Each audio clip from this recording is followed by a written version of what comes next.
We are taking a look at the NBA playoff seeding. Indeed. At least 1 through 6 are locked in. We know you have the play-in tournaments, so 7 and 8 are still up in the air right now. Right. We're going to talk about that tomorrow. Yeah, that's going to be mainly tomorrow. Was that a sneeze or a hiccup? I don't know. I think it was a burp, actually. All right. I just hope you're okay. I'm worried. I didn't know if the baby was coming. The only team that actually moved, changed position in the standings yesterday was the Celtics with their win. So they're up to the 2. Who knows? They could be on a collision course with the Nets right now, which would be kind of wild. Pretty crazy. With Kyrie back in the building. To talk more about all this, let's bring in DraftKings contributor Julian Edlow, who had an absolutely incredible dinner this weekend that included some delectable-looking crab claws. Yeah, anyone hungry? Not Glash, apparently. He just wants to keep eating cheese and crackers like a 2-year-old. Yeah, I know.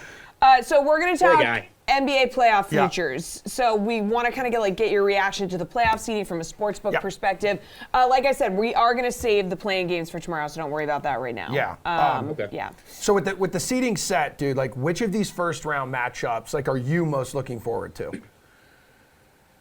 I think there's a lot of interesting ones on the board. Like, you go to the West, and we have this Jazz Mavericks series where Dallas it was like a 3-point favorite at home, but Doncic got hurt in that season finale. It sounds like he's going to be okay, but now Dallas is a home dog in that one. Utah is favored in the series.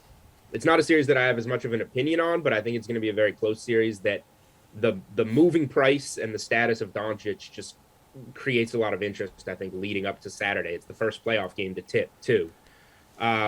I think Philly-Toronto is really interesting. Philly loaded up. They better win with Embiid and Harden. But Toronto is on fire. Not everybody with Philly is necessarily vaccinated, so some of them can't play in those games in Toronto. Matisse Thybulle, it sounds like. I think Toronto could sneak out that series, and that would be an awful look for the Sixers if it does wind up going that way. And then I know we're going to save the play-in games, but we know who the 7 seed is going to be. The Nets are winning tomorrow night, and they're going to play the Celtics. Last year, the Nets were the 2, the Celtics were the 7. This year, the Celtics are going to be the 2, Brooklyn's going to be the 7, and we're going to get a rematch of that series with the Celtics fully healthy. Jaylen Brown didn't play. I'm very curious to see what the series price there is going to look like. Jules, did any team get kind of unlucky with their seeding? Do they have a tough matchup for them in the first round? Well, the Celtics kind of got unlucky with their seeding by their own doing. Milwaukee clearly tanked yesterday against Cleveland and tried to drop down. And the Celtics said, whatever, we're still going to go for it. And, dominated Memphis, moved up to the 2 seed. So they did it to themselves, and they're almost certainly going to get Brooklyn here. The Nets are minus 400 on the money line tomorrow night. So we've been talking for a while, which one of these teams, the top 4 in the East, are going to wind up drawing Brooklyn. And it looks like it's going to be Boston almost by their own decision. So the Celtics better win that series, or they're going to get some, they're going to hear it there. There's going to be some repercussions. Yo, which team's path to the finals do you like the best? I mean, the Suns probably in the West, just because they're that much better than everybody else. I think that Clippers-Wolves game is huge because if you win it, I know everybody loves Memphis, but you get Memphis in the first round rather than Phoenix. That's a huge win. So that's a big game, that 7-seed West play-in game. Just the East is tough. Those top 4 teams can all beat up on each other very good. Toronto is a threat. Brooklyn's obviously a huge wild card coming out of the play-in round. There's, 5 teams that can come out of the East, and that's going to create a tough path. So I just think Phoenix, being far and away the best team in the West, we'll see if Golden State can be healthy, but it's hard not to like their path the most. Yeah, Brooklyn, Milwaukee, Miami path to the NBA Finals, too, would be that's ridiculous for the Celtics. It could be real tough. Yeah, Jules, any lower-seeded team that you could see pulling an upset here? Let me see. So, I guess, does Brooklyn count? Yeah, 100%. Sure does. You mentioned the Raptors. You could see the Raptors coming out of that series with the 76ers.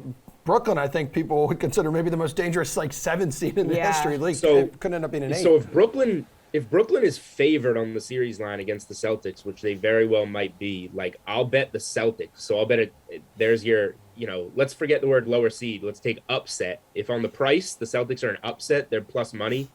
I will take them because I think defensively they'll give Brooklyn problems even without Rob Williams.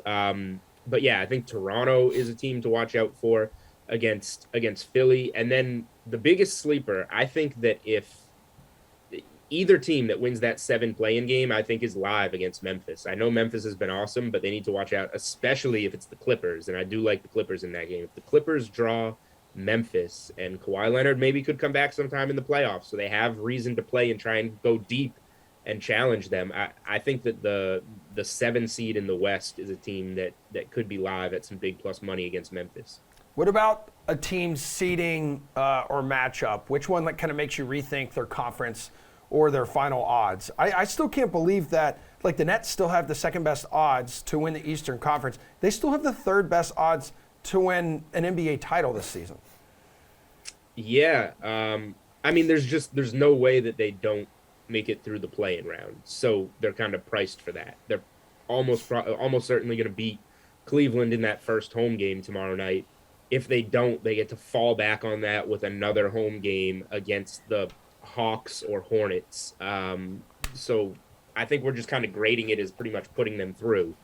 And then, you're paying for the talent. You're paying a big premium on the talent. And you can tell right there on the conference winner price that Brooklyn's going to be favored over Boston because they already have the shorter odds right there to win it all. So that's going to be really interesting. Another team that I think just everybody kind of wanted to get on Denver all year. Jokic is probably the MVP. They were kind of thinking maybe Jamal Murray or Michael Porter Jr. would come back at some point in time, and they're not. I think that Denver is just all Jokic and nothing else. They're not a very good team with one really good player. Now, the interesting thing is they get Golden State, and we don't even know how healthy Curry is. But if Golden State is going to have Curry at all or look anything close to what they've looked like in the past, I think that's a series that they can make pretty quick work of Denver just because of how bad the rest of the team around Jokic is.